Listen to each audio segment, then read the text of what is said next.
Sesaat lagi Anda akan menyaksikan Apa Kabar Indonesia Malam, didukung oleh Le Mineral.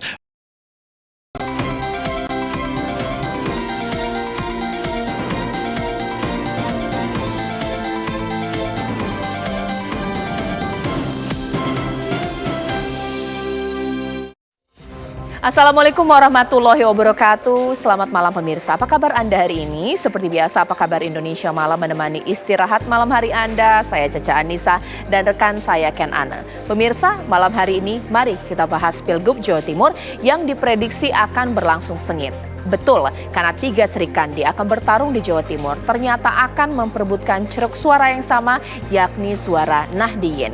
Ketiga pasangan ini pun juga punya basis kekuatan di NU yang sama. Bahkan nanti akan kita analisis siapa yang memiliki peluang lebih besar, apakah Khofifah Indar Parawansa atau juga Tri Risma hari ini, dan juga Luluk Nur Hamidah. Jawabannya di Apa Kabar Indonesia Malam. Kalau Ken ada apa? Ya, selain itu juga pemirsa, kami akan menghadirkan informasi dari Anies Baswedan yang mengirim sinyal ingin membentuk ormas ataupun juga partai politik usai dirinya memutuskan untuk tidak ikut berkontestasi dalam Pilkada 2024 kali ini. Selengkapnya di Apa Kabar Indonesia Malam.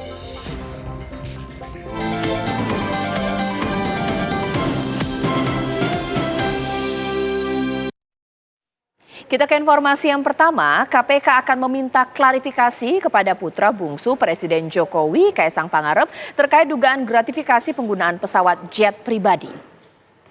Dugaan gratifikasi terkait penggunaan fasilitas jet pribadi yang digunakan Kaisang Pangarep dan sang istri Erina Gudono.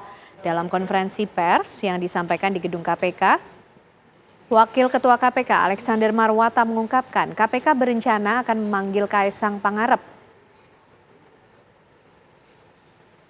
Kaisang ini akan dipanggil rencananya dalam waktu dekat dan tujuan pemanggilan dalam rangka mengklarifikasi dan meminta keterangan dari yang bersangkutan perihal laporan publik dugaan gratifikasi terkait penggunaan fasilitas jet pribadi yang digunakan Kaisang Pangarep dan istrinya Erina Gudono. Pesawat jet pribadi tersebut ia gunakan ke Amerika Serikat bersama istrinya beberapa waktu lalu. Klarifikasi dimaksudkan untuk menetapkan status gratifikasi benar atau tidak. Meski Kaisang bukan penyelenggara negara, namun KPK tetap akan menelusuri dugaan gratifikasi karena diduga berkaitan dengan status Kaisang sebagai putra dari penyelenggara negara.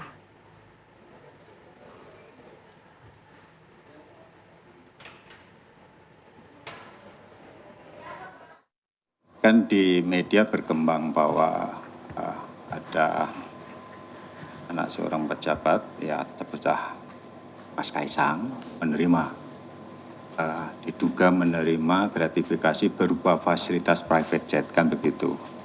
Itulah pertanyaan oleh masyarakat itu. Terus statusnya bagaimana, kan begitu. Terus apa yang bisa dilakukan oleh KPK?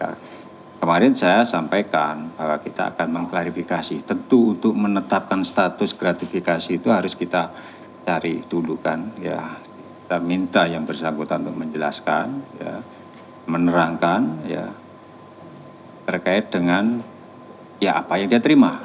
Tapi kan berkembang juga pertanyaan, kan saudara Kaisang bukan penyelenggara negara, Pak.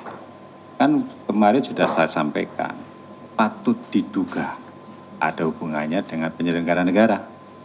Makanya kami akan klarifikasi. Dua pasangan calon gubernur Sulsel dan wakil gubernur Sulsel menjalani pemeriksaan kesehatan di Rumah Sakit Wahidin Sudirohusodo Care Center dengan menurunkan tim dokter sebanyak 55 untuk pemeriksaan kesehatan para paslon tersebut.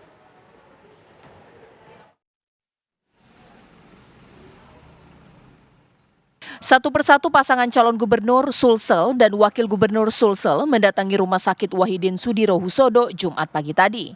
Yang pertama datang untuk menjalani tes kesehatan yaitu calon gubernur Sulawesi Selatan Andi Sudirman Sulaiman. Ia mendatangi Rumah Sakit Wahidin Sudirohusodo kemudian disusul oleh wakilnya Fatmawati. Berselang beberapa menit kemudian, dua pasangan calon gubernur Sulsel, Muhammad Ramdan Pumanto dan wakilnya Azhar Arsyad bersamaan datang ke Rumah Sakit Wahidin Sudirohusodo.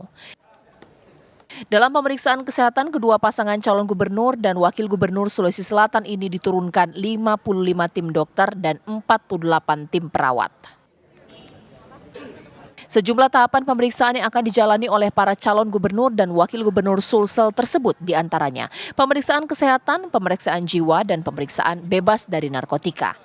Hasil pemeriksaan kesehatan para calon gubernur akan diserahkan langsung kepada KPUD Sulawesi Selatan. Usai melaksanakan pemeriksaan kesehatan, tahapan berikutnya dilanjutkan proses penetapan calon gubernur Sulawesi Selatan dan proses tahapan pencabutan nomor urut para calon gubernur Sulsel. Dari Makassar, Muhammad Nur TV One mengabarkan. Sementara itu, dua pasangan bakal calon gubernur dan wakil gubernur Jawa Barat mendatangi Rumah Sakit Umum Pusat Hasan Sadikin Bandung untuk menjalani tes kesehatan. Ya, dua pasangan bakal calon yang hadir menjalani tes adalah pasangan Deddy Mulyadi Erwan Setiawan dan Ahmad Saiku Ilham Habibie. Dua pasangan bakal calon gubernur dan wakil gubernur Jawa Barat hari ini menjalani tes kesehatan di Rumah Sakit Hasan Sadikin Bandung. Kedua paslon tersebut yakni pasangan Deddy Mulyadi Erwan Setiawan dan Ahmad Saiku Ilham Habibie. Pemeriksaan kesehatan yang merupakan bagian rangkaian tahapan pendaftaran Pilkada 2024 berlangsung selama 6 hingga 8 jam. Pemeriksaan kesehatan fisik secara lengkap diantaranya pemeriksaan kesehatan penyakit dalam, jantung, paru-paru, hingga pemeriksaan mata. Deddy Mulyadi dan Erwan Setiawan menjadi pasangan bakal calon yang pertama datang menjalani pemeriksaan. Pemimpinnya sakit, memimpin warganya, nanti baca angka APBD-nya salah, disangkanya 1 miliar ternyata 100 juta, kan menjadi berbahaya. Sehingga kesehatan mata, kesehatan telinga, kesehatan hidung, kesehatan mulut tenggorokan, kesehatan paru-parunya, internisnya, dan yang paling utama adalah kesehatan jiwanya, itu yang paling penting. Sehingga jiwa pemimpin sangat dipentingkan untuk bisa memimpin dengan baik dan kemudian mampu mengelola masyarakat dengan baik dan bisa memberikan contoh pada masyarakat bagaimana hidup yang sehat. Usai pasangan Deddy Mulyadi Erwan Setiawan hadir, beberapa saat kemudian pasangan Ahmad Saiku Ilham Habibie datang menyusul dan langsung masuk ke komplek gedung Rumah Sakit Hasan Sadikin. Ahmad Saiku berharap proses pemeriksaan kesehatan berjalan baik dan lancar. Saya dan Pak Ilham Habibie insya Allah akan menjalani proses pemeriksaan kesehatan. Mudah-mudahan dalam proses pemeriksaan kesehatan ini semuanya berjalan dengan lancar dan semuanya sehat insya Allah. Juga siap untuk menyongsong tugas-tugas ke depan dalam rangka mensukseskan Pilkada tahun 2024 ini. Pemeriksaan kesehatan bakal pasangan Cagup dan Cowagub Jawa Barat ini akan dilakukan selama 2 hari.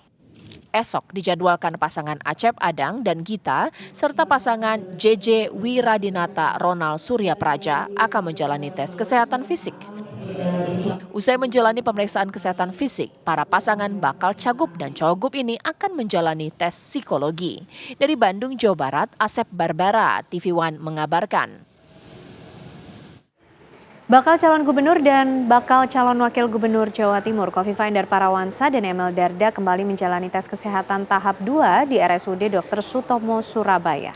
Di hari kedua ini Kofifa dan Emil menjalani tes kesehatan psikologi dan kesehatan kejiwaan, di mana bakal calon gubernur dan wakil gubernur Jawa Timur, Kofifa Indar Parawansa dan Emil Dardak kembali menjalani tes kesehatan tahap 2 di RSUD Dr. Sutomo Surabaya. Di hari kedua, duet petahana Kofifa Emil menjalani tes kesehatan psikologi dan kejiwaan. Sehari sebelumnya, Kofifa dan Emil telah menyelesaikan tes kesehatan berupa pemeriksaan fisik dan bebas narkotika. Pemeriksaan kesehatan selama 2 hari merupakan bagian dari tahapan Pilkada pasca pasangan calon kepala daerah mendaftarkan diri ke KPU Jawa Timur. Ketua KPU Provinsi Jatim yakni Aang Kunaifi mengatakan bahwa pasangan bakal calon gubernur dan bakal calon wakil gubernur Tri Risma Harini dan Gus Hans serta Luluk Hamidah dan Lukmanul Hakim akan menjalani pemeriksaan kesehatan pada Sabtu 31 Agustus mendatang.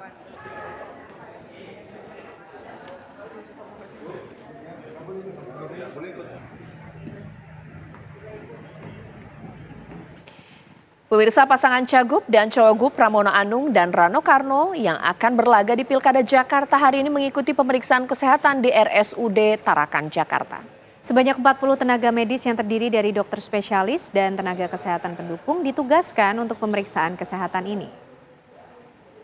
Pramono Anung dan Rano Karno Jumat pagi menjalani pemeriksaan kesehatan guna memenuhi persyaratan mengikuti kontestasi Pilkada Jakarta 2024. Pemeriksaan berlangsung di RSUD Tarakan, Jakarta Pusat. Para paslon akan menjalani tahapan pemeriksaan kesehatan meliputi pemeriksaan fisik hingga psikiatri. Tahapan pemeriksaan kesehatan ini diperkirakan kurang lebih 11 jam.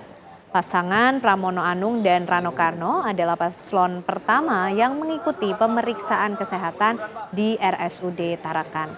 Ada 20 dokter spesialis serta 20 tenaga medis pendukung yang ditugaskan untuk melakukan prosedur pemeriksaan ini. Adapun untuk hasil pemeriksaan sendiri akan diberikan kepada Komisi Pemilihan Umum (KPU) sehari setelah pemeriksaan berlangsung.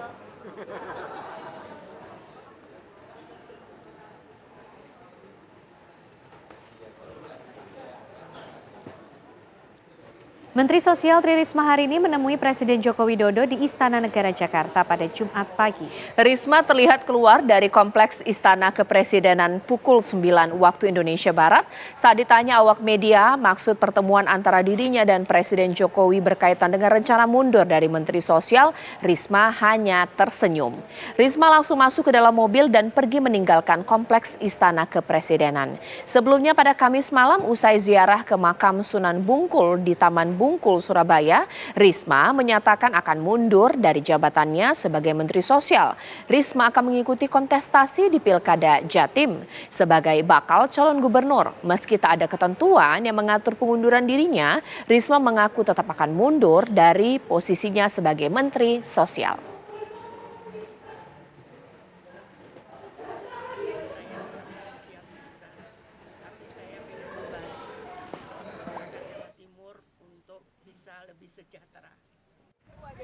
Bu, agendanya apa sih, Bu? Agendanya, Bu, mungkin boleh dibocorin, Bu, tadi, Bu. Usai jeda pemirsa, apa kabar Indonesia Malam tentu masih akan menemani Anda bersama dengan Caca Anissa. Benar sekali Ken dan juga pemirsa, mari kita bahas Pilkada Jawa Timur katanya akan berlangsung cukup sengit karena semuanya akan memperebutkan ceruk suara NU atau Nahdien pemirsa. Kira-kira seperti apa? Jawabannya di Apa Kabar Indonesia Malam sesaat lagi.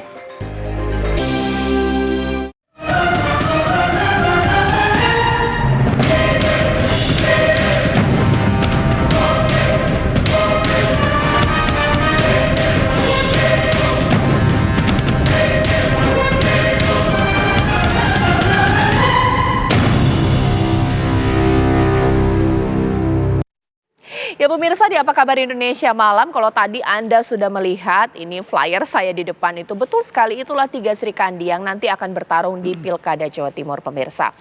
Yang menjadi pertanyaannya siapa yang punya probability atau siapa yang nanti akan memenangi kontestasi tersebut. Kalau kita lihat dari kekuatan masing-masing semuanya punya nilai plus dan minusnya pemirsa.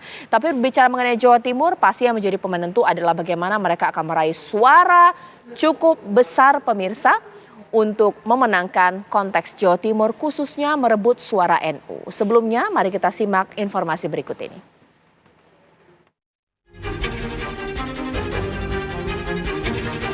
Pilkada serentak kali ini memunculkan banyak kejutan di injury time pasca putusan Mahkamah Konstitusi yang mengatur ambang batas pencalonan kepala daerah salah satunya di Jawa Timur. Pasangan Khofifah dan Emil Dardak yang selama beberapa bulan terakhir seperti tak akan ada lawan tanding dan didukung koalisi gemuk Kim Plus, kini harus menghadapi pesaing yang tak bisa dianggap remeh. Khofifah akan menghadapi 2 Sri Kandi Bacagub yang diajukan 2 kubu berbeda. Adalah Tri Risma hari ini yang diusung PDI Perjuangan dan Lulu Nur Hamidah yang dimajukan PKB. Risma yang saat ini masih menjabat Menteri Sosial menggandeng Zahrul Azhar Asumta, ulama muda yang memiliki basis santri cukup mumpuni di Jawa Timur.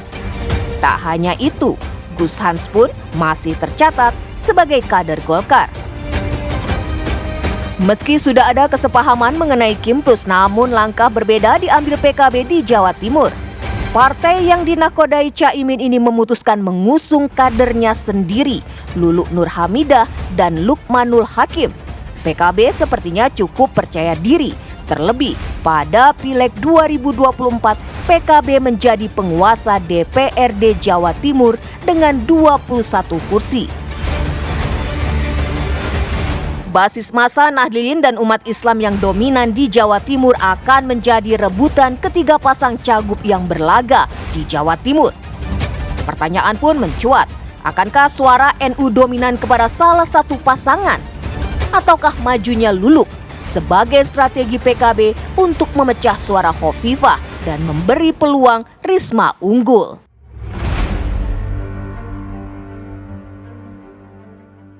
Kontestasi yang menarik, semenarik dialog saya malam hari ini, saya jamin itu pemirsa. Dan 3 narasumber saya sudah hadir di studio TV One, mulai dari Mbak Wiwi di sini, Mbak Siti Zuhro yang akan mengamati bagaimana kontestasi Pilkada Jawa Timur, dan mewakili Partai Demokrat di sini ada Bang Andil Malarangeng. Selamat malam, assalamualaikum.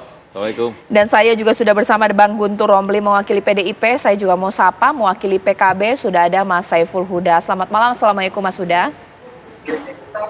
Malam Mbak Caca. Ya.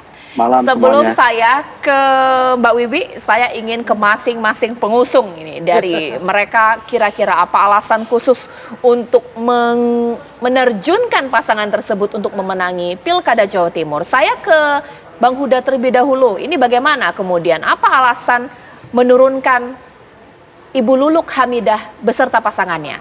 Yakin tidak bisa akan memenangkan Pilkada Jatim?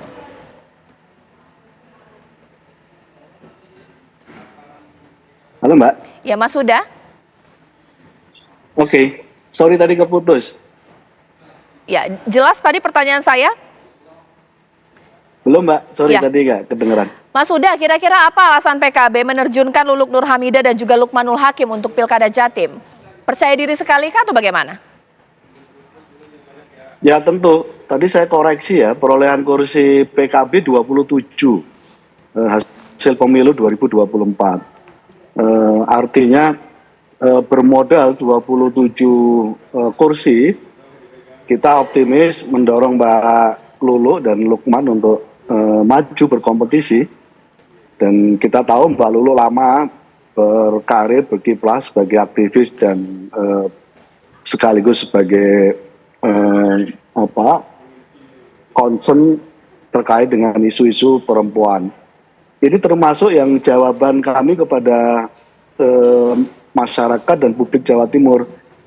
Sejak dari awal kami sampaikan bahwa PKB akan mengusung sama figurnya seperti Mbak Khofifah. Nah tentu Mbak Luluk lebih fresh dibanding Mbak Khofifah, karena kita tahu prestasi Mbak Khofifah 5 tahun kepemimpinan beliau relatif publik masyarakat Jawa Timur juga tahu apa dan sedang melakukan apa Mbak Khofifah 5 tahun.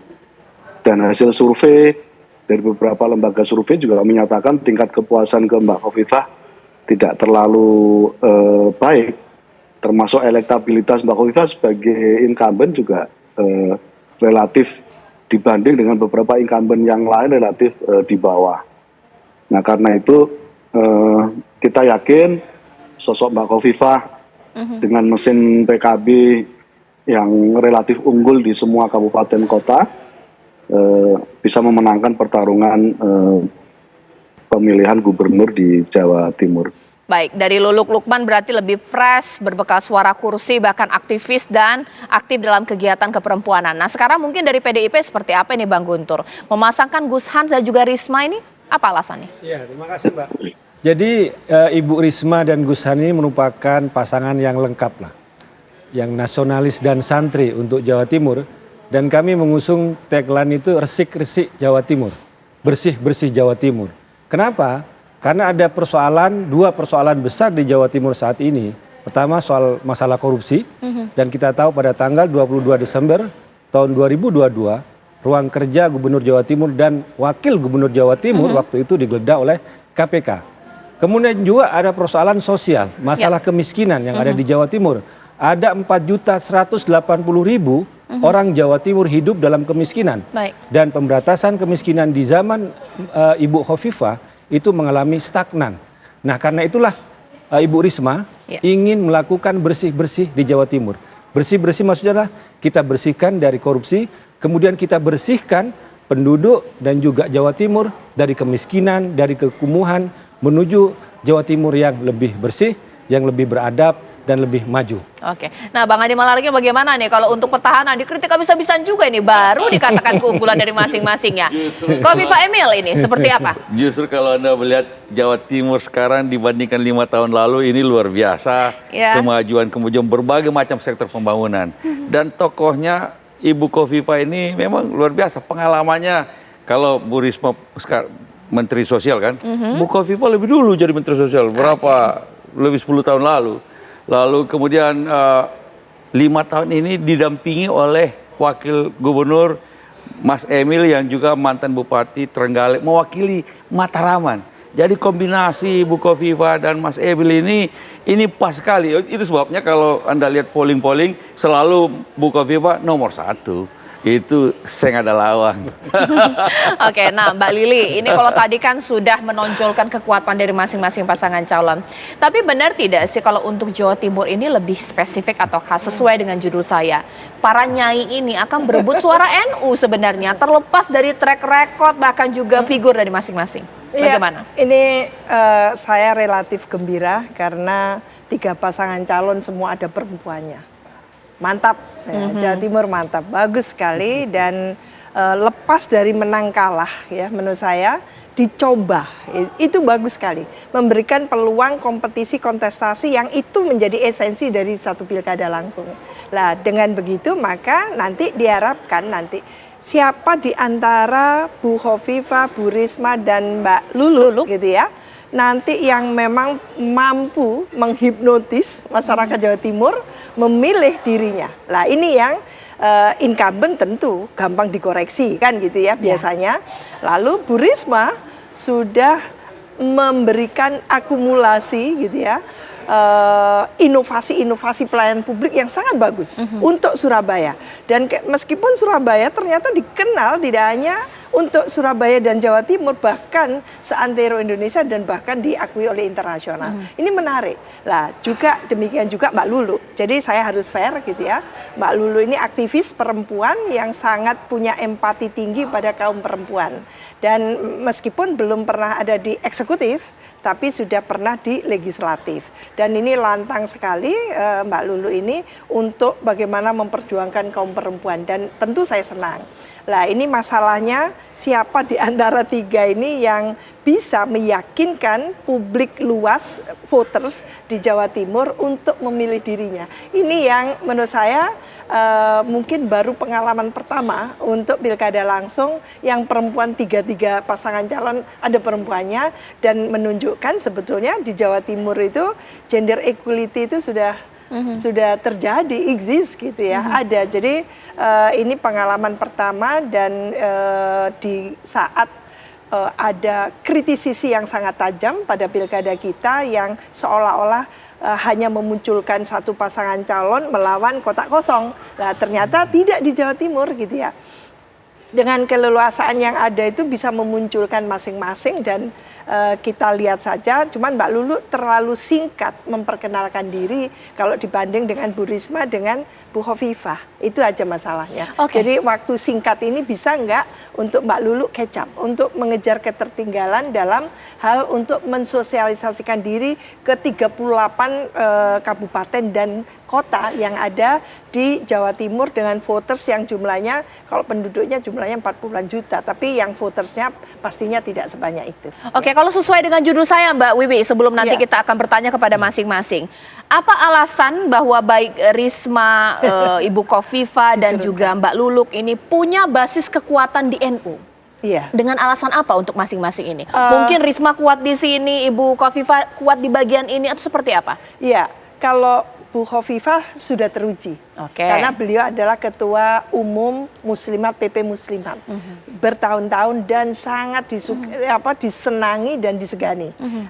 Ini yang memberikan semacam poin tersendiri untuk Bu Khofifa selain sudah menjadi anggota DPR RI, menjadi eksekutif, jadi menteri, demikian juga jadi gubernur 1 periode. Jadi ditambah dengan dia sebagai ketua Ketua Umum PP Muslimat ya. Nah, tentu ini kekuatan tersendiri karena memang masyarakat di sana sebagian besar adalah masyarakat NU meskipun ada nasionalisnya tentu ya. Nah, saya masih ingat antara PDIP dan PKB itu waktu tahun 99 selisih cuma 1 kursi untuk DPRD-nya provinsi. Jadi berhimpit lah antara PKB dengan PDI Perjuangan. Lah Bu Risma itu beliau ini PNS. Beliau ini adalah mantan kepala dinas ya untuk pertamanan. Jadi lebih panjang sebagai birokratnya ketimbang politisinya sebetulnya. Dan untuk basis massa baru dibuktikan di Surabaya. Jadi kita tidak bisa mengklaim di Jawa Timur tidak, tapi namanya memang populer, terkenal banget gitu ya. Karena apa? Karena apa adanya dalam memimpin dan senang melakukan satu inovasi di mana Surabaya yang kering gersang itu disulap sedemikian rupa menjadi pertamanan yang indah, yang rimbun dan sebagainya itu. Lah itu talenta dari Bu Risma diakui. Tapi kita tidak bisa mengklaim dia adalah punya basis NU yang kuat, tidak. Kita tidak bisa mengklaim itu. Tapi buktinya di Surabaya disenangi. Kalau Mbak Lulu? Mbak Lulu memang kader. Mbak Lulu memang asli NU dan kader PKB. Jadi masalahnya sekarang itu pilkada beda dengan pemilu legislatif, Mbak Caca. Mengapa? Karena kalau pilkada itu figur. Figur nomor 1. Jadi meskipun katakan Mas Andi Malarangeng punya 18 partai politik gitu ya. Sekian kursi. Nggak ada sama sekali korelasinya jaminan itu lalu akan memenangkan. Hitam di atas putih seolah-olah iya. Tapi begitu dia turun, ini pengalaman pilkada di Indonesia ya, itu ternyata sosok yang menentukan. Sangat sosok. Nah, sosok Bu Hovifah ditambah mesin partai yang seperti itu, ya tentulah ya gitu. Lah, tapi ada Bu Risma ini yang sama terkenalnya. Lah ini tantangan tersendiri untuk Bu Hovifah dan juga untuk Mbak Lulu. Jadi menurut saya biarkan aja kompetisi itu jalan sehat. Betul. Nanti saya tanya sesaat lagi kepada Mas Huda bahwa betul Bu Luluk adalah kader yang begitu erat kaitannya dengan NU atau Nahdiyin, kader PKB. Tapi tidak menentu kemenangan juga karena untuk pilkada yang paling penting itu figur. Apalagi penantangnya ada ketua PP. NU, Muslimat NU, bahkan juga dengan Gus Hansnya. Wah ini berat kompetisi sesaat lagi.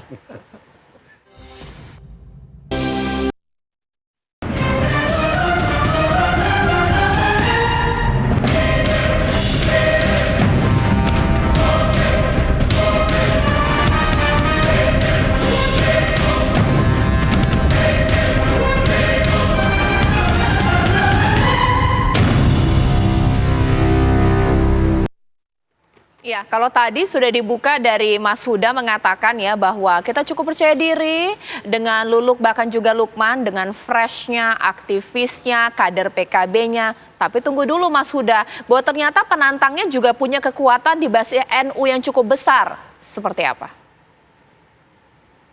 Ya tentu tidak dalam posisi meremehkan ya. Tapi yang pasti Mbak Hovifah hari ini bukan Mbak Hovifah 5 tahun yang lalu. Yang beliau bukan incumbent 5 tahun yang lalu. Hari ini Mbak Hovifah adalah incumbent yang relatif membawa berbagai masalah yang dari janji-janji yang seperti disampaikan 5 tahun yang lalu dan tidak tertunaikan dengan baik. Itulah yang terpotret dari SIGI, dari lembaga survei. Gitu. Itu yang pertama ya. Yang kedua, saya merasa efek FOMO itu, fear of missing out itu menjadi elemen yang saya kira yang dibutuhkan dan diinginkan oleh publik Jawa Timur hari ini. Jadi kebaruan, pengen menjajal sesuatu yang baru. Gitu.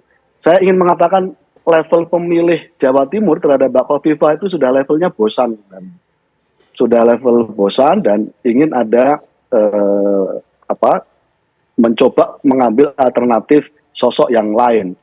Dan itulah kenapa kami menyuguhkan Mbak Lulu gitu, yang sama-sama perempuan dan sama-sama kader NU gitu. Nah, kita bisa petakan dan kenapa kami percaya diri.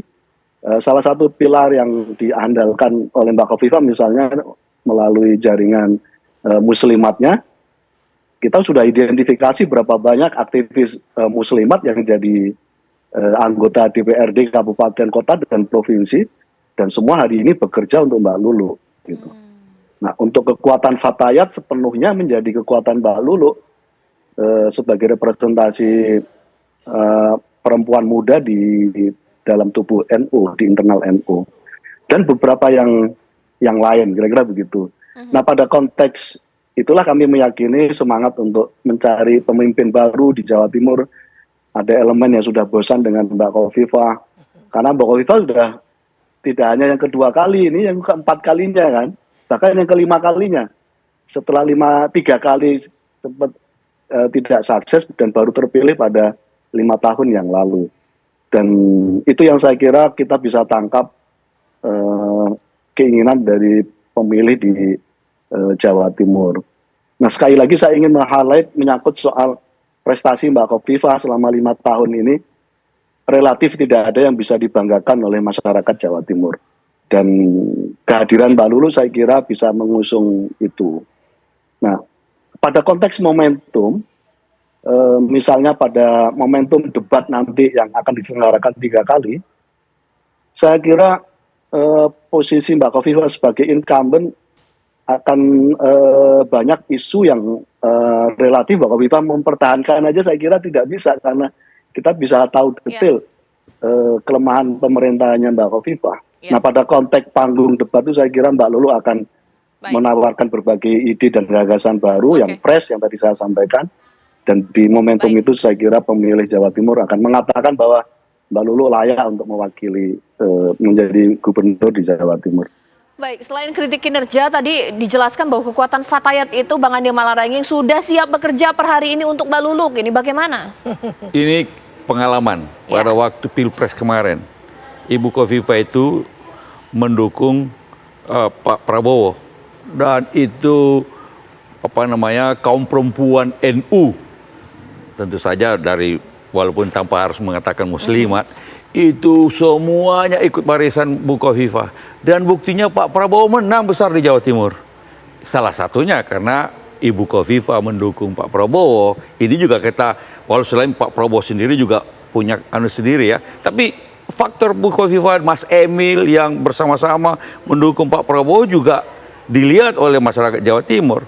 Karena itu kalau kita lihat, kami mendukung kembali Ibu Khofifah dan Mas Emil sebagai calon gubernur dan wakil gubernur, tentu sudah melihat survei-survei kepuasan masyarakat. Ternyata masih tinggi sekali. Bahkan kami nggak tahu kalau Mbak Lulu ini baru aja tahu bahwa Mbak Lulu mau dikasih maju atau Bu Risma mau dikasih maju. Tadinya kita lihat, oh, ini paling tinggi semuanya. Tapi kita senang ada kontestasi dan tiga-tiganya perempuan. Ini juga sesuatu kemajuan dalam politik Indonesia, politik lokal Indonesia, sehingga ini menarik. Tapi saya mesti mengatakan, ya kalau suara penantang pasti akan berusaha untuk ya ngelelek lah incumbent. Tapi tidak apa-apa. Inilah politik yang kami yakini rakyat bisa melihat, rakyat Jawa Timur, baik itu kalangan NU, Tapal Kuda maupun Mataraman, kombinasi antara Mbak Khofifah dan Mas Emil ini pas untuk Jawa Timur. Oke, nah Ibu Khofifah dengan kekuatannya sebagai ketua di sini, bahkan Fatayat katanya bekerja untuk Ibu Lulu. Nah, kalau dari Ibu Risma ada Gus Hansnya, penceramah kondang. Tapi bisa tidak ya merayu suara NU? Oh, kami membidik yang disebut dengan NU kultural. Oke. Kalau Ibu Khofifah itu muslimat, Mbak Lulu itu Fatayat, Gus Han itu NU kultural dan basisnya adalah pesantren.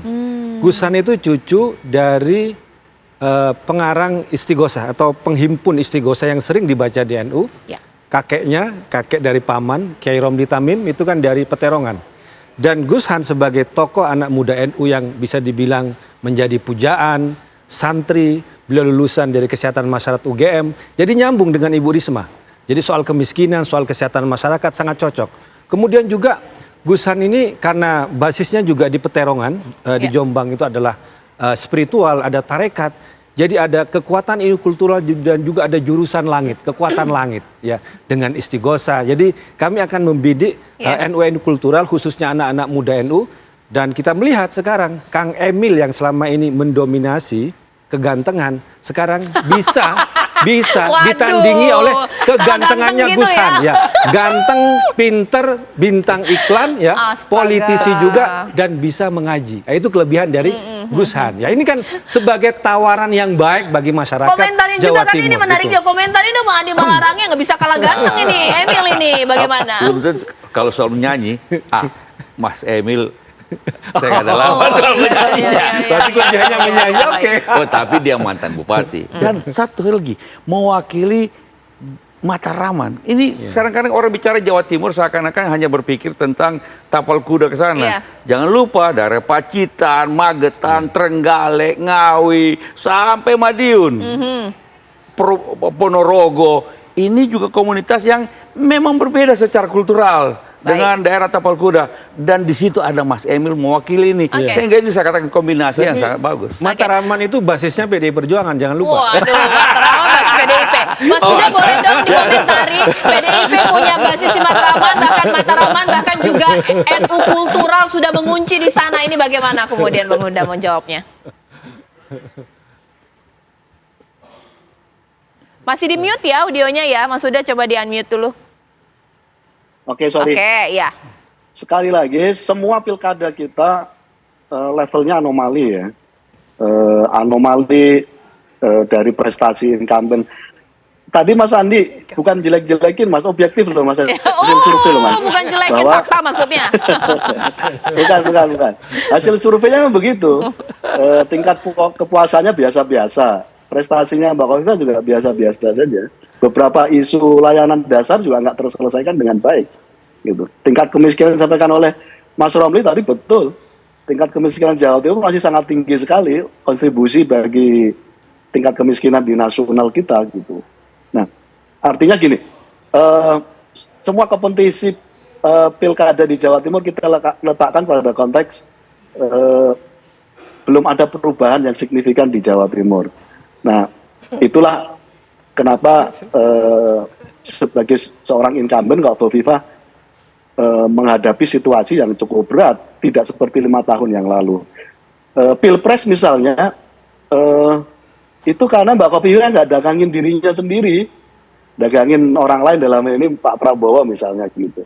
Jadi dimensinya berbeda gitu.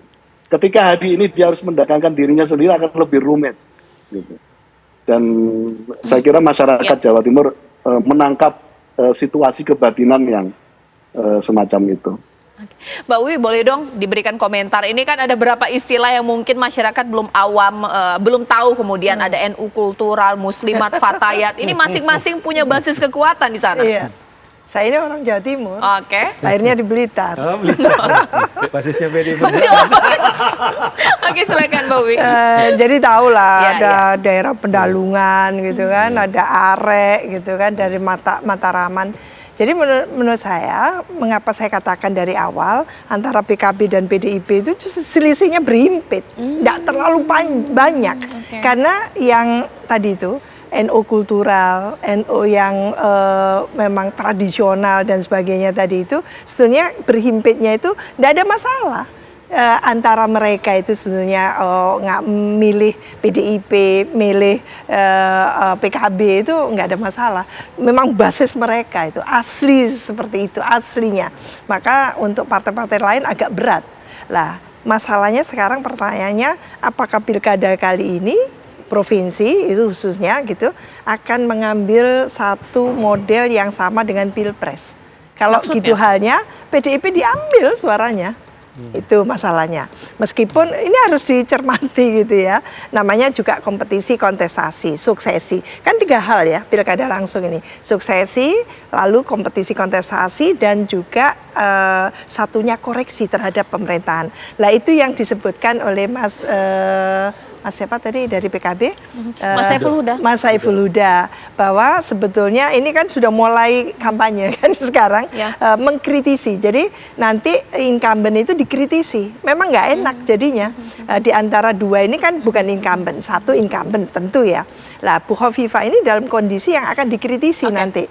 Lah apakah dia sebagai incumbent gitu? Kalau kemarin kan Pak Prabowo nggak bisa dikritisi karena belum pernah jadi presiden, sehingga enak sekali dia untuk menyampaikan. Tapi saat ini ada Bu Khofifah yang sudah memimpin 5 tahun lah. Ini yang akan menjadi topik nanti itu ditanyakan oleh Mbak Lulu, oleh Bu Risma di situ kan dia akan mencari kekurangan-kekurangan atau mungkin namanya juga koreksi. Karena koreksi dan kompetisi dan dua-duanya ini ingin menang juga kan itu.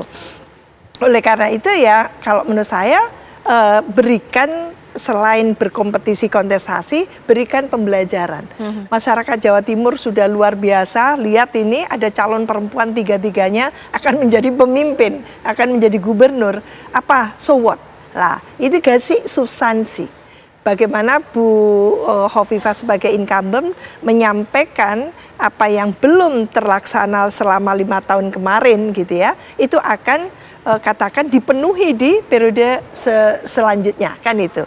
Nah ini juga pembelajaran kepada masyarakat. Sementara Bu Risma yang sudah pernah sangat bagus di Surabaya, dikenal bahkan di kabupaten kota, tinggal menegaskan kembali. Kali ini saya ingin gitu kan ke level yang provinsi. Ini yang Mbak Lulu yang agak berat ini. Mbak Lulu apa ini tema barunya kan gitu. Nah ini yang harus dihadirkan nanti. Dari Mbak Wiwi sendiri kemudian intinya kesimpulannya adalah apa yang ditawarkan? Karena mungkin pertanyaan demokrasi saat ini tahun 2024 ini masih adakah basis-basis suara atau masyarakat NU sekarang sudah pintar? Anda menawarkan apa? Melakukan pendekatan seperti apa? Dan figur seperti apa yang akan kami pilih? Sesaat lagi di Apa Kabar Indonesia Malam.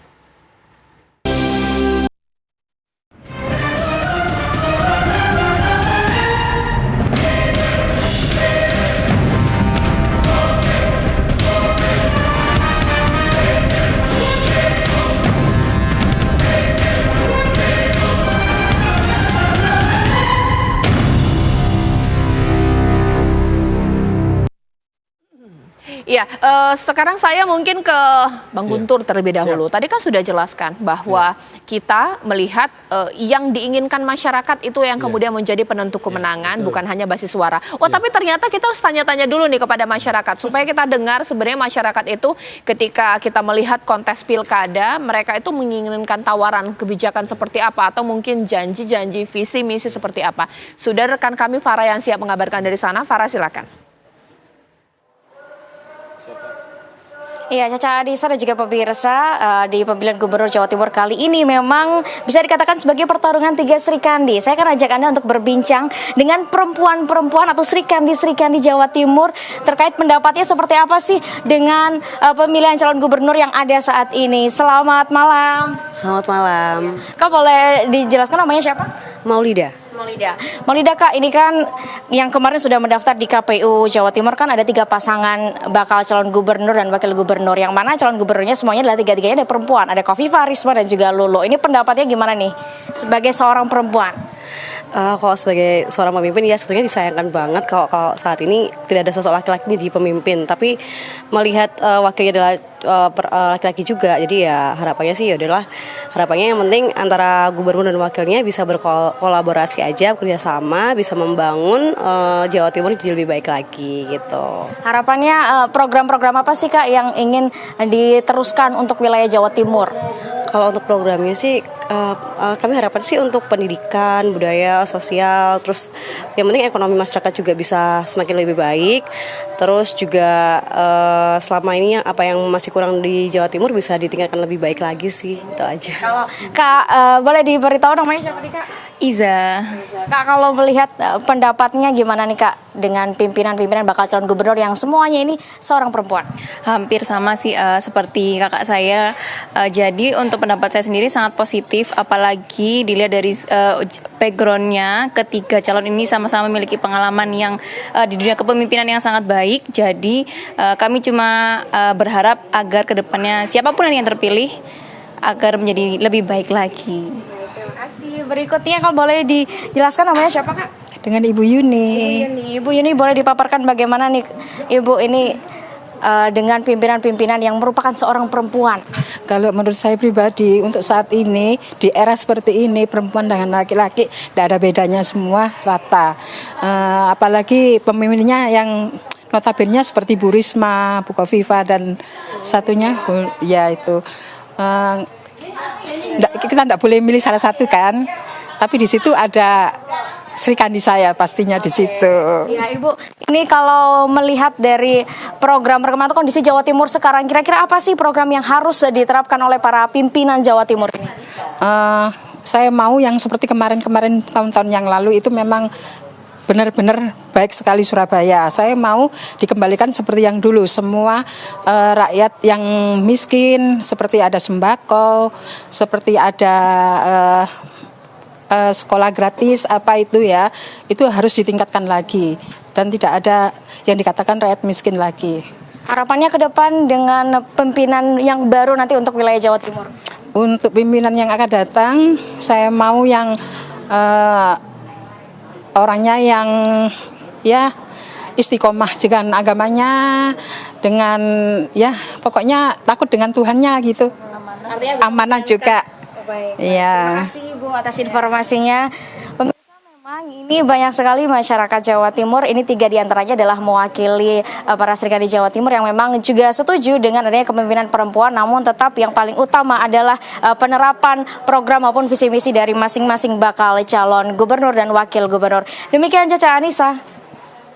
Ya, Bang Guntur, kalau tadi sudah dengar dari rekan saya Farah, terima kasih Farah atas bincang-bincang dengan masyarakat. Visi misi, figur, takut dengan Tuhan. Jadi tidak sekedar samina wa ta'na yang menjadi penentu kemenangan seperti apa?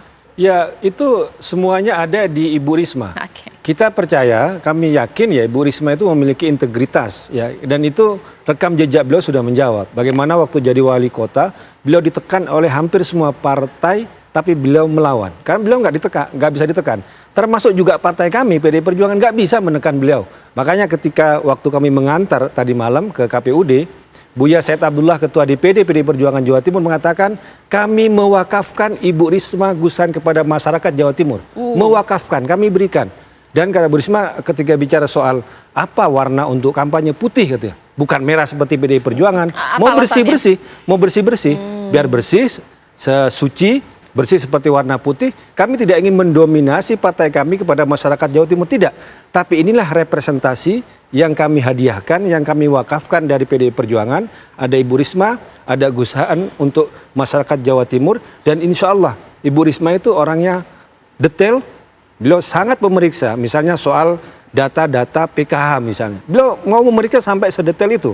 Kemudian juga beliau pasti tidak bisa ditekan oleh siapapun, oleh partai baik pengusungnya, dan juga beliau memiliki komitmen yang kuat pembelaan terhadap masyarakat kecil, soal kemiskinan, soal pendidikan, kesehatan yang dilengkapi oleh Gus Haan, insya Allah akan berkah untuk Jawa Timur. Kalau Bang Huda seperti apa? Visi dan misi sangat penting, tidak sekedar kader dari PKB atau juga kader NU, tidak hanya sekedar samina wa ta'na, bagaimana Bang Huda? Ya tentu visi misi sudah kita siapkan sebagai kritik keras kita terhadap kepemimpinan Mbak Khofifah 5 tahun terakhir. Apa yang disampaikan oleh 3 narasumber itu kan kelihatan banget bahwa Jawa Timur harus lebih baik. Artinya memang belum baik-baik amat dari hari ini. Itulah yang terus kita siapkan kritik-kritik kita gitu. Porsinya pasti ya, porsinya terus kami formulasikan dengan baik. Karena mau tidak mau, dan ini juga terjadi sebagai realitas Indonesia, bahwa Indonesia ada subkultur Nahdliyin memang benar gitu, ada. Dan semua pilar yang menghidupkan bahwa ada subkultur Nahdliyin di Jawa Timur hidup semua hari ini. Tidak ada satupun pesantren yang santrinya kekurangan santri. Semua pondok pesantren besar Jawa Timur semakin banyak santrinya. Artinya dengan itu subkultur sarungan, subkultur santri itu tetap akan terus terjaga gitu. Karena semua pilarnya bertumbuh dan terus hidup gitu. Nah, pada konteks itu tentu kami akan memberikan porsi yang lebih dari itu. Nah, yang ketiga, Prof, jadi memang jujur harus diakui pemilu 2024 konfigurasinya berubah banget. PKB 27 kursi yang biasanya seling dengan 1 kursi dengan partainya Mas Romli, sekarang PDIP-nya 21. Jadi selisihnya cukup tinggi sekali. Nah, karena itu masyarakat Jawa Timur juga tahulah pemimpin yang terbaik, gubernur yang terbaik saya kira ditopang juga oleh partai politik yang lebih fix dan lebih dominan menguasai kursi. Itu penting untuk stabilitas kepemimpinan ke depan. Nah sekali lagi yang terakhir saya kira prestasi yang terakhir dari Mbak Khofifah yang disampaikan oleh Mas Guntur Romli, banyak kasus korupsi, 4 pimpinan DPR tersandra hari ini, mohon maaf, ditetapkan sebagai tersangka, dan DPR adalah bagian dari pemerintahan daerah. Dari melihat cermin itu saya kira ya cerminan dari pemerintahnya Mbak Khofifah 5 tahun terakhir. Oke, bagaimana Bang Demarang yang menjawabnya? Ini jadi target mulu ya. Jadi pada Mbak waktu Khofifah. Pilpres dan Pileg, itu terutama kami keliling Jawa Timur. Karena Pak SBY dapat tugas dari Pak Prabowo untuk kampanye di Jawa Timur. Jadi kita keliling seluruh Jawa Timur.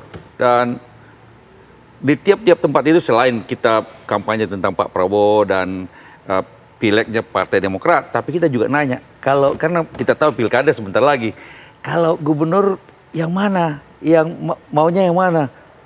Ya Bu Khofifah lagi Pak.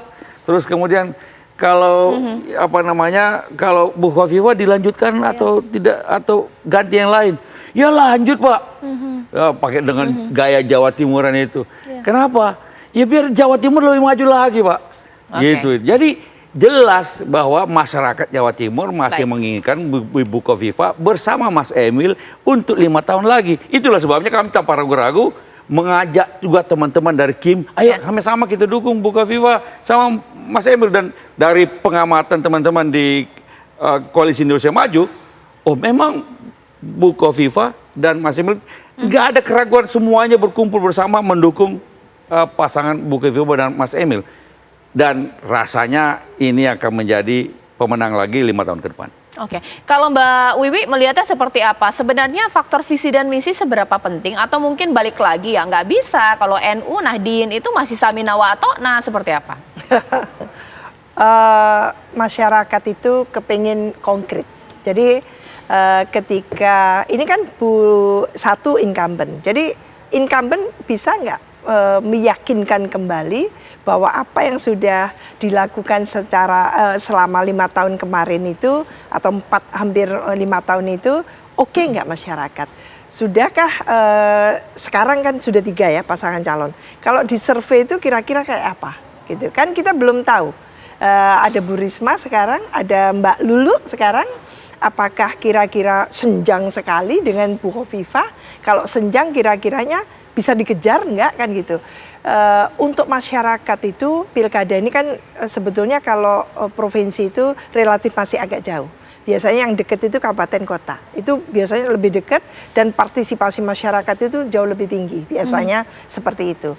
Lah untuk provinsi memang seharusnya gitu ya. Ini ditopang oleh daerah-daerah yang kabupaten kota tadi itu. Dia pada dasarnya tidak punya masyarakat langsung kan, secara wilayah gitu kan, yang memimpin itu sebetulnya langsung adalah kabupaten kota. Maka apa kelebihan dari gubernur ketika menjajakan gitu ya program-programnya dan sebagainya. Yang tadi itu kalau saya ambil cross cutting issues dari 3 orang yang ditanya itu sebetulnya ujung-ujungnya adalah masalah kesejahteraan, masalah kenyamanan gitu ya. Kita ingin kayak dulu lagi kan gitu kan, bersih, terus apa katanya tadi itu kalau nggak salah masalah ekonomi gitu ya. Ekonomi, pendidikan, budaya. Nah itu, jadi artinya nggak tahu kemana ini, apakah ke Bu Khofifah ataukah karena Surabaya, apakah ke Bu Risma yang kayak yang dulu kayak gitu kan. Padahal Bu Khofifah sekarang kan gitu. Lah apakah menuju ke Bu Risma karena di Surabaya, maka ini kan masih ditanyanya baru Surabaya. Coba turun sampai ke Tengger sana. Tanya yang di situ Bondowoso atau Probolinggo gitu ya. Tanya yang ada Pacitan. di Pacitan, kota saya Blitar. Itu coba ditanya gitu ya. Apakah akan serentak seperti itu? Pastinya tidak akan full semuanya ke Bu Khofifah atau full semuanya ke Bu Risma. Tinggal kita membedakan ya, termasuk ke Mbak Lulu gitu. tinggal nanti persentase sebagian besar itu akan mengarah kemana. Apakah akan kesedot ke Bu Khofifah, karena Bu Khofifah luar biasa, infrastruktur yang sudah dibangun melalui tentunya tadi itu jaringan NU ya, jaringan muslimatnya gitu, itu luar biasa, sudah terlembaga, sudah melembaga, terinstitusionalisasi. Lah ini pastinya agak susah memang disaingi, cuman ngambil ceruk lain gitu ya, sesuai dengan Mataraman tadi, dikuasai saja kan gitu. Mampu nggak dikuasai semua? Jangan-jangan kesedot ke ada Mas Emil, itu, ada Pak SBY gitu Pak kan. SBY. Nah itu, ini yang tetap saja menarik, tidak ada yang absolut dalam politik, dan menurut saya bisa ada fluktuasi suara gitu, tidak tertutup kemungkinan. Saya melihat Bu Risma ini menjadi animo baru gitu ya. Termasuk Mbak Lulu yang nanti mampu meyakinkan, dia komunikasinya bagus gitu ya. Bisa meyakinkan juga masyarakat, dan itu akan mengundang animo dan partisipasi masyarakat untuk memilih Mbak Lulu. Itu satu contoh. Oke, baik. Terima kasih Mbak Wiwi, tapi nanti saya masih dengan Bang Andi Malarangeng, bahkan juga Bang Guntur, juga Mas Huda sendiri ya. Kita tahu bahwa Pilkada Jawa Timur bisa berlangsung sengit bukan karena 3 faktor atau 3 figur ini memang cukup kuat, bahkan juga punya basis suara juga cukup kencang, karena ini para Sri Kandi yang nanti akan bertarung dan didukung oleh suara-suara emak-emak yang ada di masyarakat pasti. Kita tahu kalau emak-emak nggak pernah salah, belok kanan sen kiri. Sesaat lagi di Apa Kabar Indonesia Malam.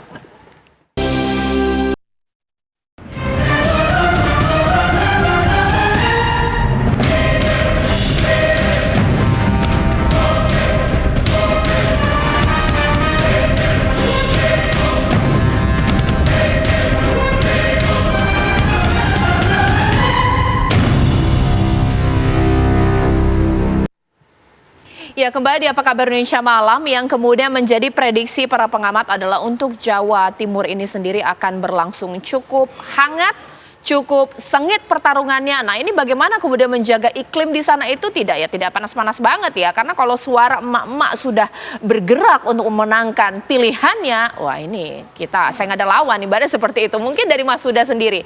Nah, kita tahu ketika ini yang bertarung adalah para Sri Kandi, ini berarti akan jadi perbincangan, akan ada upaya pemenangan. Ini seperti apa melihatnya? Sengit-sengit boleh, tapi tidak panas ya, seperti apa? Ya, kuncinya penyelenggara dan pemerintah harus netral, sebaik mungkin, sebagus mungkin menjadi penyelenggara yang tidak berpihak kepada siapapun dari sosok 3 Sri Kandi yang kita punya di Jawa Timur. Itu kuncinya menurut saya. Peristiwa dulu di Jawa Timur, termasuk Mbak Khofifah yang jadi korbannya, itu kan peristiwa di mana ada praktek yang tidak demokratis, praktek keberpihakan dari beberapa elemen pemerintahan yang menjadi bagian dari tim sukses dari kandidat tertentu. Nah, karena itu kita ingin situasi itu tidak boleh terjadi lagi. Kita ingin semua penyelenggara mengambil porsinya dengan baik, dan biarlah masyarakat sekali lagi memberi ruang sepenuhnya bagi secara objektif menilai dan kemudian memilih dari 3 Sri Kandi yang sekarang sedang berkompetisi itu.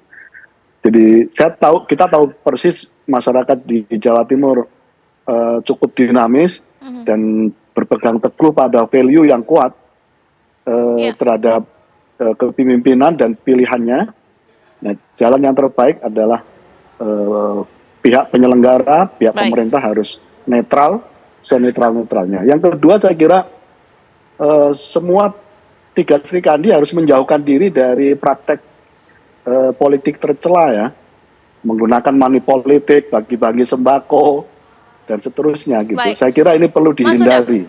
Ini harus menjadi komitmen bersama. Mas Huda, tapi ada pengaruhnya, akan mempengaruhi tidak sih dugaan adanya gesekan di PKB sendiri kemudian akan mempengaruhi NU di Jawa Timur? Relatif tidak ada. Para kiai-kiai di bawah komando Kiai Marzuki Mustamar full membackup Mbak Lulu. Pondok-pondok pesantren yang selama 5 tahun relatif tidak dapat perhatian secara maksimal dari Mbak Khofifah dengan terbuka menyatakan bahwa butuh kepemimpinan baru di Jawa Timur gitu. Nah, kuncinya sekali lagi itu aja. Kuncinya tidak boleh ada praktek tercela menodai pemilu gubernur, wakil gubernur dengan praktek bagi-bagi sembako, mengintimidasi dan seterusnya. Kuncinya itu. Oke. Bang Guntur seperti apa? Ya, kalau kami melihat itu optimis lah akan damai di Jawa Timur karena saudara semua. Ada persaudaraan Nahdien semuanya. Tulur kabeh, taretan kabi kalau kata orang Jawa Timur, Jawa ataupun yang Madura itu. Mbak Khofifah NU, Gus Han NU, Mbak Lulu juga NU. Jadi semuanya NU. Mungkin nanti juga akan semarak. Mungkin akan semuanya bicara soal kampanyenya itu akan diademkan oleh sholawat, oleh istighosahan. Jadi semuanya mengajak pada kedamaian. Tapi yang penting juga apa yang disampaikan oleh Mas Huda tadi, asal birokrasi dan penyelenggara ini benar-benar adil. Dan itu juga yang diminta oleh Ibu Risma ketika mendaftar kemarin, benar-benar mewanti-wanti agar penyelenggara itu tidak boleh berpihak dan adil. Penyelenggara dan juga birokrasi. Jadi kalau nggak adil panas begitu ya? Nah, ini agak berbahaya kalau berpihak-pihak seperti Pilpres kemarin kan. Dan juga paling penting karena kita menghadapi petahana, birokrasi juga harus adil. Ya, tidak boleh dilibatkan dalam kampanye-kampanye. Ya, ya gitu. Itu sih. Bagaimana Bang Andi Malarangnya? Jangan main-main petahana di sini, bisa panas. Justru kita lihat ini insya Allah damai. Apalagi tiga-tiganya perempuan. Perempuan biasanya lebih damai, wajah semuanya juga bagus, artinya nggak ada yang sangar-sangar segala macam. Nah, tiga-tiganya NU. Jadi itu memang menarik. Karena itu apa yang membedakan? Kalau tiga-tiganya NU, semua sasarannya misalnya di pesantren, komunitas-komunitas NU, apa segala macam, Mataraman. Ia membedakannya Mataraman, dan inilah apa namanya adanya Mas Emil di situ akan memberi perbedaan. Ini walaupun dia katanya basisnya PDP, tapi tokohnya ini Mas Emil mantan Bupati Trenggalek, daerah Mataraman. Orang akan melihat di mana apa namanya, saya kadang-kadang kalau di daerah di Mataraman kalau kan masih bahasanya bahasa apa namanya, bicaranya begini, Mbah menawi gubernur sinten ikan dipilih mah, yo jawab terus gampang aja jawabannya, saya dengar sendiri, yo nek gubernur yo Mbak Khofifah no. Jadi itu yang kita tangkap, karena itu kita apa namanya gaspol, kita pastikan memilih Bu Khofifah. Sudah jauh sebelumnya, sejak mulai kampanye Pilpres itu, bahwa kita akan tetap mendukung Ibu Khofifah dan Mas Emil. Bang Guntur seperti apa? Ketika nama Ibu Risma belum disebut, belum dimunculkan, belum dipastikan. Pilihannya memang waktu itu masih Mbak Khofifah. Sekarang ketika Ibu Risma bisa berubah. Baik. Kita tunggulah bagaimana nanti kontestasi yang akan ada. Kita harap tiga Serikandi ini bisa menjaga iklim demokrasi. Nah, tinggal mereka kemudian adu gagasan, kemudian menjual visi dan misinya kepada kaum Nahdien. Kita harapkan ini bisa berlangsung dengan aman, damai ya, pemirsa. Dan kemudian sesaat lagi sejumlah informasi lainnya akan dihadirkan rekan saya Ken Ana. Ken, ada apa ya nanti? Ya, Caca Anissa dan juga pemirsa apa kabar Indonesia Malam, tentu saya jeda masih akan menemani Anda. Kami akan hadir dengan informasi dari Kepulauan Riau di mana pihak kepolisian ini menangkap seorang pengacara karena telah melakukan pencurian milik bos perusahaan senilai 8,9 miliar rupiah. Dan kami akan hadirkan informasi selengkapnya untuk Anda pemirsa usai jeda. Komisi Pemilihan Umum Provinsi Jawa Timur mencatat pemilihan kepala daerah atau Pilkada 2024 di 5 daerah di Jawa Timur melawan kotak kosong. Salah satunya Pilkada di Kota Surabaya yang hanya terdapat pasangan Eri Cahyadi dan Armuji. KPU Jatim akan memberi tambahan waktu pendaftaran untuk 5 daerah yang pilkadanya diikuti calon tunggal. Komisioner KPUD Jawa Timur bidang teknis Khairul Umam mengungkapkan ada 5 daerah di Jatim yang hanya ada satu pasangan calon yang mendaftar atau calon tunggal, sehingga KPUD Jawa Timur akan diberi tambahan waktu perpanjangan pendaftaran paslon selama 3 hari.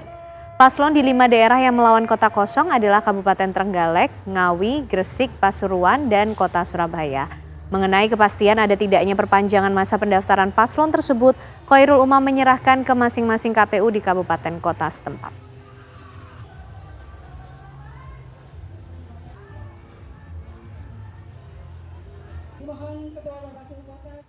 Kontestasi pemilihan calon kepala daerah di Jawa Barat lebih meriah dibandingkan wilayah lain. 4 bakal calon kepala daerah telah resmi mendaftarkan diri ke KPU Jawa Barat untuk mengikuti kontestasi pemilihan gubernur Jawa Barat tahun 2024 hingga 2029.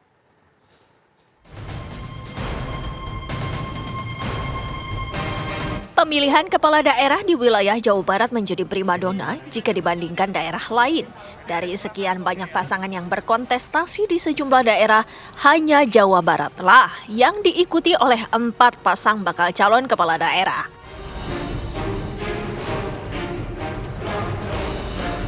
Hari pertama pendaftaran, pasangan Deddy Mulyadi dan Erwan Setiawan resmi mendaftar ke KPU Jawa Barat sebagai pasangan calon gubernur dan wakil gubernur Jabar 2024. Pasangan yang diusung sejumlah partai dalam koalisi Kim Plus itu mendatangi kantor KPU Jabar menunggangi kuda hias. Dan 3 bakal calon kepala daerah lainnya adalah Ahmad Saiku dan Ilham Habibi, Acep Adang Ruhyat dan gitaris Dwi Natarina, serta JJ Wiradinata dan Ronald Supraja. Ketiga bakal calon kepala daerah Jawa Barat itu mendaftarkan diri di hari terakhir pendaftaran pada hari Kamis 29 Agustus kemarin. Ahmad Saiku dan Ilham Habibi dikawal pendukungnya menuju kantor KPU dengan menggunakan mobil VW klasik berwarna biru. Setelah itu, menjelang malam, Acep Adang Rohiat dan gitaris Dwi Natarina, 2 paslon ini diusung oleh Partai Kebangkitan Bangsa. Dan yang terakhir adalah pasangan JJ Wiradinata dan Ronald Supraja yang diusung oleh Partai PDI Perjuangan. Hari ketiga pendaftaran kepala daerah di Jawa Barat cukup melelahkan. KPU harus menutup kantornya setelah pasangan yang diusung Partai Demokrasi Indonesia Perjuangan mendaftarkan jagoannya menjelang tengah malam. Sebelumnya, publik mengira ada sosok mantan Gubernur DKI Jakarta yang akan dikawinkan oleh kader PDI Perjuangan. Ternyata itu hanyalah kabar burung semata. Hal tersebut dipastikan bukan dari pihak Anies maupun PDI Perjuangan. Dukungan melalui Pak Anies yang tadi dipasangkan oleh publik, termasuk oleh rekan-rekan media, dalam berbagai spekulasi pasangan Pak Anies Ono itu menunjukkan bahwa Pak Anies memang mendapatkan dukungan karena sama-sama dengan PDI Perjuangan dipersepsikan sebagai korban. Namun memang Jawa Barat itu tidak ada secara khusus permintaan dari warga masyarakat maupun aspirasi dari partai politik di tingkat daerah maupun di tingkat wilayah. Nah, sehingga memang melihat bahwa ya untuk itu pertama Mas Anies menyampaikan terima kasih, tentunya apresiasi kepada partai yang telah meminta Mas Anies untuk maju di Jawa Barat, dan dengan berbagai macam pertimbangan tentunya Mas Anies telah menyatakan bahwa tidak maju di Jawa Barat. Pilkada di Jawa Barat sepertinya akan lebih ramai dibandingkan wilayah lain karena diikuti 4 pasang bakal calon kepala daerah yang masing-masing memiliki kelebihan masing-masing. Ada yang berlatar belakang ketua partai, mantan kepala daerah, hingga public figure. Tim TV One mengabarkan. Anies Baswedan, mantan Gubernur Jakarta, memastikan tidak ikut dalam kontestasi di Pilkada Serentak 2024 setelah tidak menerima tawaran sebagai bakal calon gubernur di Jawa Barat. Anies menyatakan akan tetap berjuang dan ada kemungkinan akan membangun sebuah organisasi masyarakat atau bahkan partai politik. Bahwa saya tidak ikut di dalam kontestasi Pilgub di Jakarta tahun 2024 ini. Dan kemarin juga sebetulnya kita menerima undangan tawaran untuk ikut dalam kontestasi Pilgub Jawa Barat.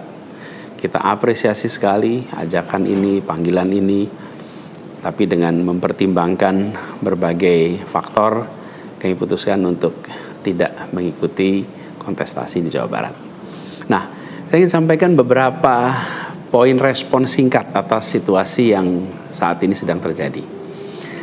Pertama, saya ingin sampaikan terima kasih. Terima kasih banyak kepada semuanya yang selama 1,5 tahun ini, hampir 2 tahun, ikut mendukung perjuangan yang luar biasa di jalur Pilpres, Pilgub, sampai dengan titik ini. Nggak bisa saya sebut satu persatu, terlalu banyak. Tapi yang jelas, semua yang terlibat adalah pejuang yang luar biasa, yang membuat perjuangan besar ini terasa jadi ringan, terasa jadi bermakna. Dan semoga Allah SWT, Tuhan yang Maha Kuasa, jadikan perjuangan kemarin sebagai catatan amal untuk kita semua. Kemudian ada yang usul supaya saya masuk partai atau bikin partai politik. Nah gini, kalau masuk partai, pertanyaannya, partai mana yang sekarang tidak tersandra oleh kekuasaan? Nah, jangankan dimasuki, mencalonkan saja terancam. Agak berisiko juga bagi yang mengusulkan. Jadi ini adalah sebuah kenyataan nih. Jadi kita lihat aja ke depannya. Apakah lalu akan buat partai politik baru? Gini, bila untuk mengumpulkan semua semangat perubahan yang sekarang makin hari makin terasa besar, dan itu menjadi sebuah kekuatan, diperlukan menjadi gerakan, maka membangun ormas atau membangun partai baru, mungkin itu jalan yang akan kami tempuh. Kita lihat sama-sama ke depan. Semoga tidak terlalu lama lagi kita bisa mewujudkan langkah-langkah konkret. Kita beralih ke informasi lainnya. Kebakaran besar melanda pemukiman padat penduduk di Jalan AMD, Kelurahan Tambangapa, Kecamatan Manggala, Makassar, Sulawesi Selatan. Sedikitnya 20 rumah terbakar. Api dengan cepat menghanguskan 20 rumah warga yang sebagian besar bangunan merupakan semi permanen. Dinas Pemadam Kebakaran Makassar mengerahkan 12 mobil pemadam kebakaran untuk memadamkan kobaran api agar kebakaran tidak semakin meluas. Warga hanya bisa pasrah melihat rumah yang selama ini mereka tempati terbakar.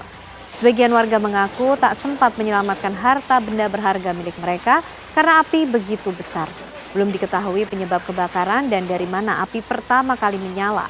Saat ini penyebab kebakaran masih diselidiki kepolisian.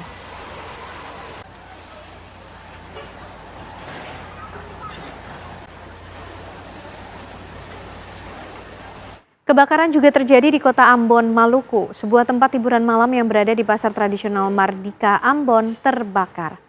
Kobaran api menghanguskan lantai 3 sebuah tempat hiburan malam di pasar tradisional Mardika, Ambon. Diduga kebakaran akibat arus pendek listrik dari salah satu kamar yang berada di lantai 3. Saat terjadi kebakaran, 5 karyawan dilaporkan berada di dalam gedung. Mereka berhasil menyelamatkan diri sebelum akhirnya api membesar. Warga dan petugas damkar sempat kesulitan untuk menjangkau titik api. Kebakaran ini nyaris merembet ke bangunan lainnya. Kobaran api akhirnya berhasil dipadamkan dengan bantuan 5 unit mobil pemadam kebakaran. Dan hingga saat ini aparat kepolisian masih menyelidiki penyebab utama dari kebakaran.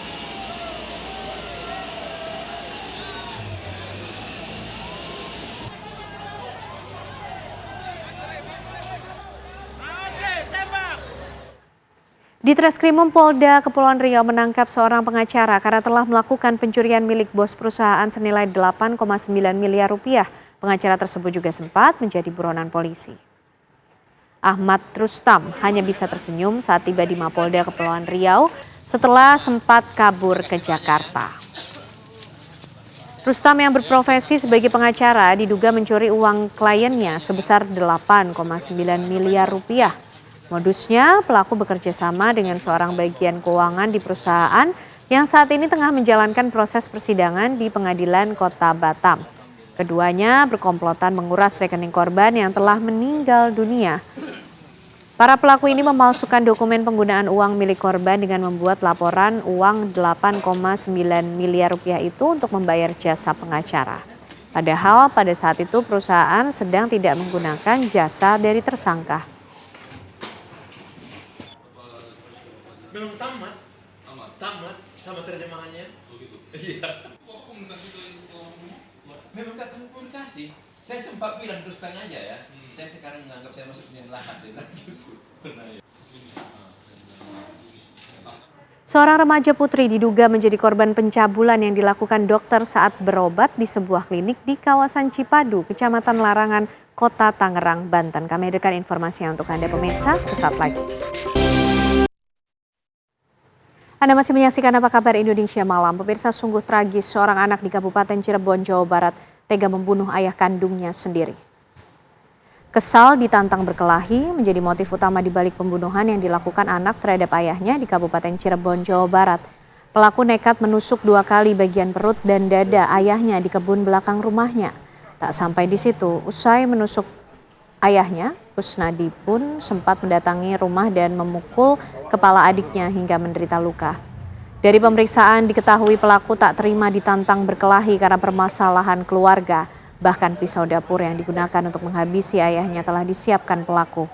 Atas perbuatannya, pelaku terancam hukuman 15 tahun penjara.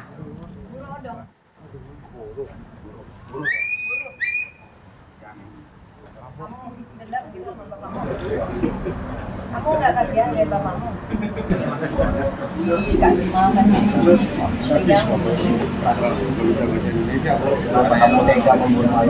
Mabok nggak, Bu? Kamu jawab ya perbuatannya ya. Janji nggak ngulangi lagi. Ya.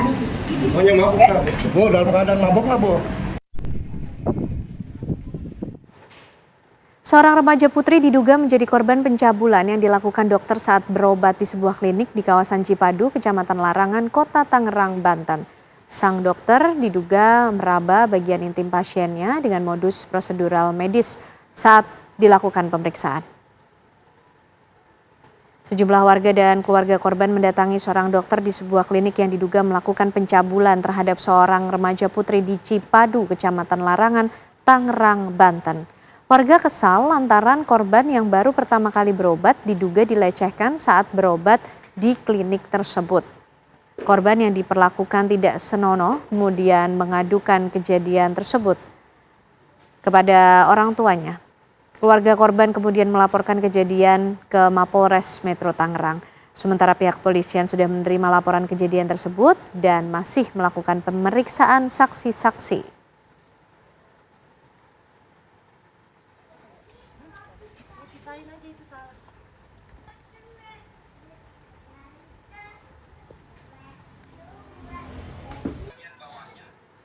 Diduga sopir mengantuk, 2 unit mobil terlibat kecelakaan di ruas Jalan Raya Sampai Cileles, Kecamatan Cikulur, Lebak, dan tidak ada korban jiwa dalam insiden tersebut. Seperti inilah pemirsa kondisi mobil box setelah mengalami insiden kecelakaan dengan truk di ruas Jalan Sampai Cileles, Kecamatan Cikulur, Lebak. Bagian kaca depan mobil pecah, kemudian samping box ringsek hingga bolong setelah tertabrak truk pengangkut ayam. Insiden kecelakaan ini terjadi saat mobil box yang membawa karton tengah melaju dari arah Serang menuju Cikulur. Kemudian datang dari arah berlawanan sebuah mobil truk yang membawa ayam yang hendak ke Tangerang. Diduga sopir truk ini mengantuk hingga kemudian oleng ke arah berlawanan. Kecelakaan pun terjadi, tidak ada korban jiwa dalam peristiwa tersebut.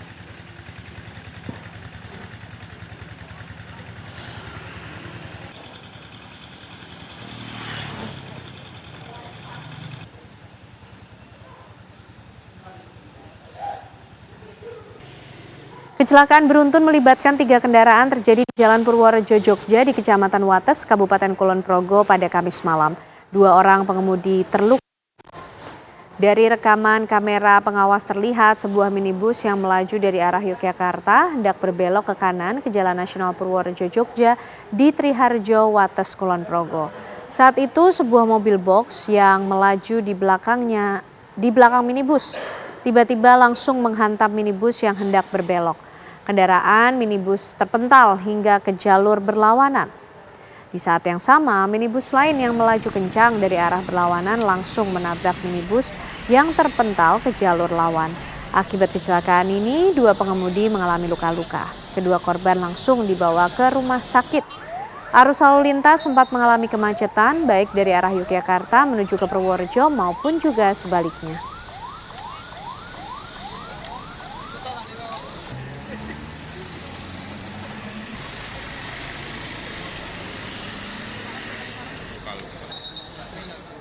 Cabang olahraga paramotor telah dimulai di Aceh Utara. Pada hari pertama lomba, 4 atlet paramotor jatuh di jalan raya, sawah, dan di atas rumah warga. Inilah salah satu atlet paramotor yang mendarat darurat di Badan Jalan Negara Medan kawasan Gerugok, Kabupaten Biren. Warga pun berupaya untuk mengevakuasi para atlet yang jatuh untuk bisa segera ditangani oleh tim medis. Keempat atlet yang jatuh ini adalah Asra dari Aceh, Supratman dari Riau, Jevin Oki Cahyono asal NTT, dan Azhar Teguh Pangesti dari Bali. Keempatnya menggunakan tipe foot launch jatuh di tempat berbeda. Ketua Paramotor Indonesia Cahyo Alkanata mengatakan ada 47 peserta lomba yang ikut pada kelas navigasi ini. Mereka memulai kegiatan lomba pada pukul 8 waktu Indonesia Barat dalam keadaan sempurna. Pada saat terbang, ada beberapa mesin paramotor ini mati akibat rusak sehingga mereka melakukan pendaratan darurat.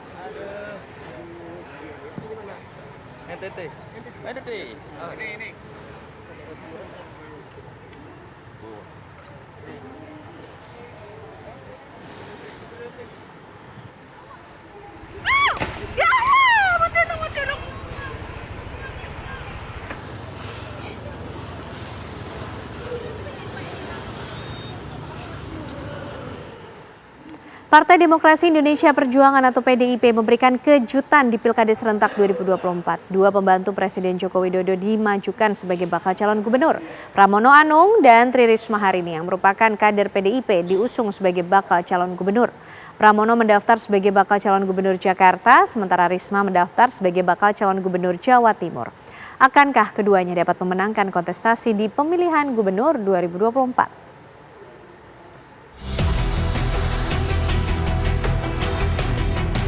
Pendaftaran kepala daerah Pilkada Serentak 2024 telah ditutup.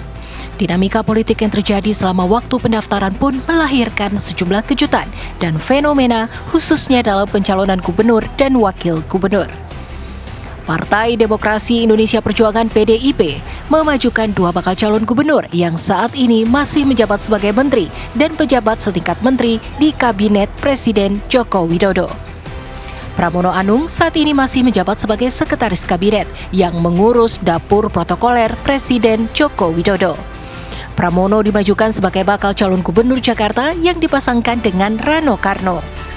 Pramono dan Rano Karno menjadi calon peserta Pilkada Jakarta yang pertama mendaftar di KPU Provinsi Jakarta.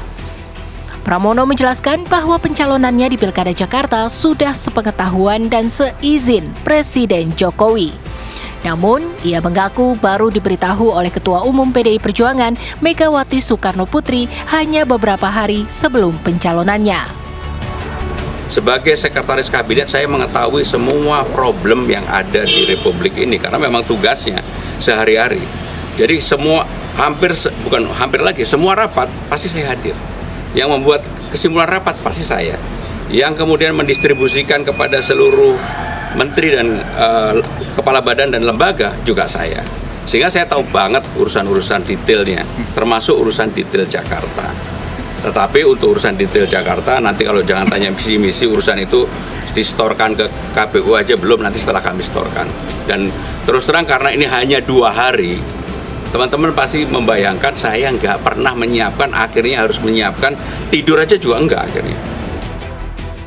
Sementara itu, Menteri Sosial Tri Risma hari ini dimajukan oleh PDI Perjuangan sebagai bakal calon gubernur Jawa Timur, didampingi Zahrul Azhar Asumta yang sering dipanggil Gus Hans. Risma dan Gus Hans mendaftar ke KPU Jawa Timur di detik-detik akhir waktu pendaftaran. Risma kemudian menghadap Presiden Joko Widodo di Istana Presiden untuk membicarakan mengenai keberlanjutan sebagai Menteri Sosial karena mencalonkan diri menjadi Gubernur Jawa Timur. Pasangan Risma dan Gus Hans menjadi bagian dari kejutan yang dihadirkan PDI Perjuangan di Pilkada Serentak 2024. Risma mengaku tidak meminta dicalonkan sebagai Gubernur Jawa Timur. Saya punya mimpi begitu, tapi kan nggak bisa. Dulu pun saya ketakutan saat saya diberikan amanah mau nyalon, nggak berani saya. Bahkan saat itu saya tidak berani daftar. Termasuk ini demikian pula saya tidak berani daftar Karena saya takut beban itu kemudian berat. Nanti kalau beban ini berat, saya akan, ya Allah, aku kan nggak minta jabatan ini, kenapa aku nggak dibantu? Pramono dan Risma sudah mempunyai jam terbang yang cukup panjang sebagai pejabat. Namun, kader dari Partai Banteng ini kemudian ditugaskan oleh Ketua Umum PDI Perjuangan, Megawati Soekarno Putri, untuk turun gunung memenangkan kontestasi pemilihan gubernur di Pilkada serentak 2024. Keduanya pun mengaku akan bertarung untuk memenangkan pemilihan gubernur dan wakil gubernur. Tim TV One mengabarkan.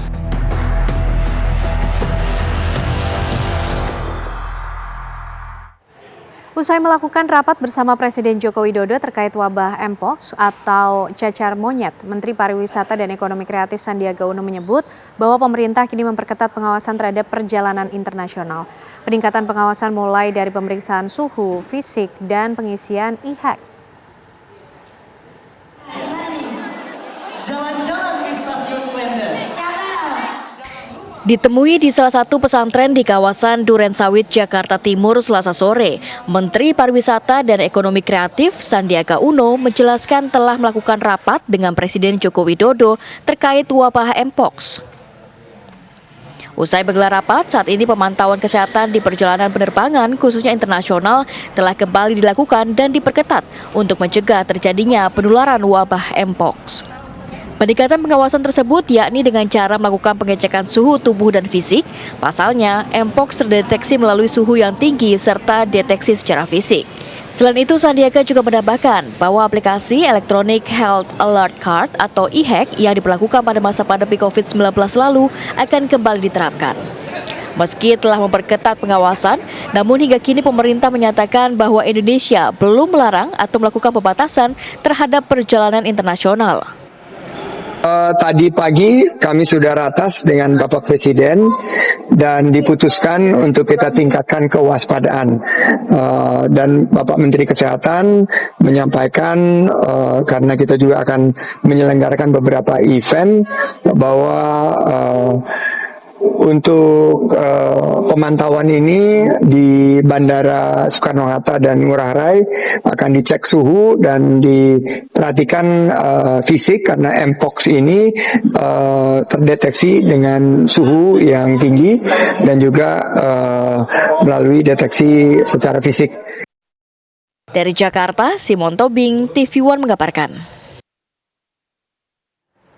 Ya, informasi tersebut pemirsa sekaligus mengakhiri kebersamaan kita di Apa Kabar Indonesia Malam. Benar sekali Ken Ana, tapi kita juga harus mengingatkan kepada pemirsa untuk jangan lupa menyaksikan One on One bersama Tisa Noveni mewawancarai mantan Gubernur DKI Jakarta Sutioso. Saya Caca Anissa. Saya Ken Ana dan teman-teman yang bertugas pamit. Terima kasih, selamat malam, sampai jumpa.